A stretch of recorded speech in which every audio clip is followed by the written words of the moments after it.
10년 전쯤 노가다와 다름없는 일을 하며 밤을 새워가며 불경을 읽었던 적이 있다. 한 3년 정도 그렇게 미친 척 살았더니 나름 업장이 많이 녹아졌으며 그때 본 화엄경 중에 10지품이 그나마 제가자들의 수행 단계를 잘 표현한 것 같아서 나름 지금의 시점에서 존재적 입장으로 재해석해 보고자 한다. 화엄경 하면 두 명의 거장이 등장하는데 우리가 알고 있는 신라시대 원효 대사와 의상 대사이다.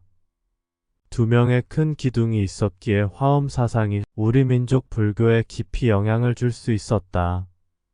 또한 화엄경에는 문수보살의 권유로 선제 동자가 깨침의 길을 찾아 53명의 선지식을 만나는데 선제가 53명의 선지식을 만난 후 무엇을 깨쳤는지는 비밀이지만 그것은 선제의 일상사이기에 크게 중요한 것은 아니다.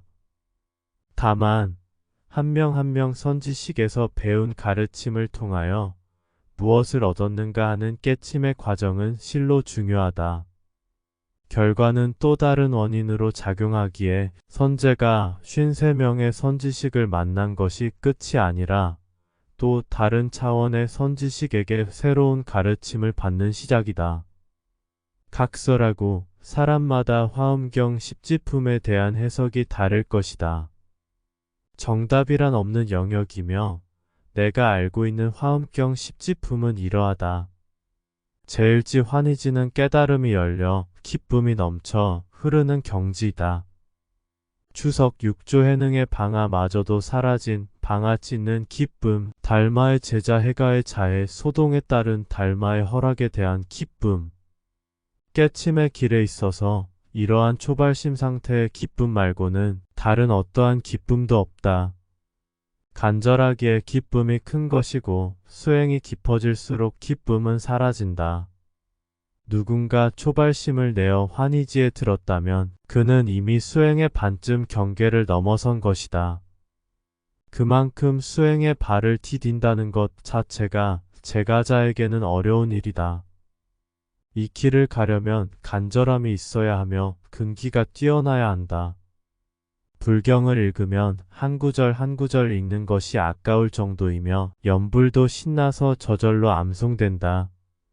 몇 날 몇 달이 기쁜 꿈을 꾸는 것과도 같이 흐른다. 이 길의 첫 발을 디딤은 시다르타의 축복이 그대에게 임한 것이다. 제이지 이구지는 기본적인 도덕적 계율의 훈련 과정이다. 주석 스승 시다르타의 가르침 중에 살아가는 인류의 바른 자세는 팔정도와 육바라밀이다. 그러하기에 팔정도와 육바라밀을 가급적 지키면 인과에 따라 미래의 자신이 결정된다. 또한 억지로라도 지키는 것이 바람직하지만 그런 의도됨보다는 팔정도와 육바라밀을 스스로 지키는 자신을 발견하게 된다. 번뇌를 일으키는 주체는 자신이며 번뇌의 소멸도 자신이 하는 것이다. 대상이 있으면 비교하게 되고 상대보다 우위에 서길 갈망한다. 대상이 없다면 비교할 무엇도 없기에 극한만이 자신이 극복할 대상이 된다. 시간 관리를 철저히 하여야 하며 남는 거의 대부분의 시간은 참선과 불경 읽는데 올인하여야 한다. 심지어 밥을 먹으면서도 불경의 글귀가 생생해야 하며 잠 속에서도 변하지 않는 불성을 지니도록 노력하여야 한다. 환희지를 넘어 의도적으로 깊이 들어가니 고단하기도 하며 없던 번뇌도 생긴다.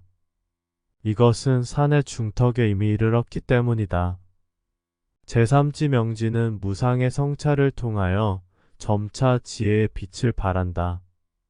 추석 이 세상은 보이는 것보다 안 보이는 것이 많으며 있는 것보다 없는 것이 더 많고 실체하는 것보다 실체하지 않는 허공이 더 많다.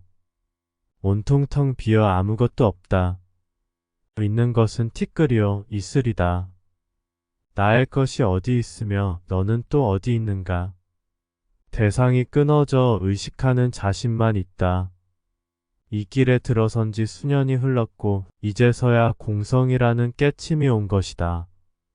각자마다 공성의 크기가 다르지만 자신이 본 바를 믿고 의심하지 마라. 이런 공성의 과정이 실로 없는 것이라면 깨침이란 말은 거짓말이 되는 것이다. 이때부터는 이전의 자신이 아니며 자신이 새롭게 거듭난다. 고정된 주관을 떠나 객관적으로 시야가 넓어지며 문제의 이면도 알게 되는 밝은 지혜가 생겨난다. 이제부터가 본격적인 깨침의 시작이며 하나의 인간 수행자로 거듭나는 것이다. 텅 빈 이곳에서 자신은 과연 무엇을 하고 있는가? 제사지 염해지 또는 염지는 진리를 향한 열의로 그 지혜가 더욱 증대한다. 추석 이제부터 참선은 단지 멈추고 그치는 사마타가 아닌 지혜로서 돌이켜보는 윗바사나 참선이 주가 된다. 쌍차쌍조라 했던가. 쌍으로 돌이켜 아래 위 앞과 뒤를 돌이켜보는 것이다. 일단 자신 내면의 그침을 알았으면 의심을 일으켜 현상 하나하나를 있는 그대로 보되 그것의 원인과 결과까지 비추어 보는 것이다. 한마디로 현상을 제3자의 눈으로 파악하는 것이다. 이미 텅 빈 공성을 안 터인지라 매이거나 걸림이 없이 지혜는 활성화된다. 이때 가나선 화두타파는 본격적으로 이루어지며 죽느냐, 사느냐, 죽일 것인가, 살릴 것인가. 전쟁터에서 포성이 요란하다. 이것은 병아리가 알을 깨고 나오기 위한 몸부림과도 비슷하며 꽉 막혀 더 이상 한치도 어쩔 수 없는 상황이다. 그럼에도 지혜는 더욱 요동친다.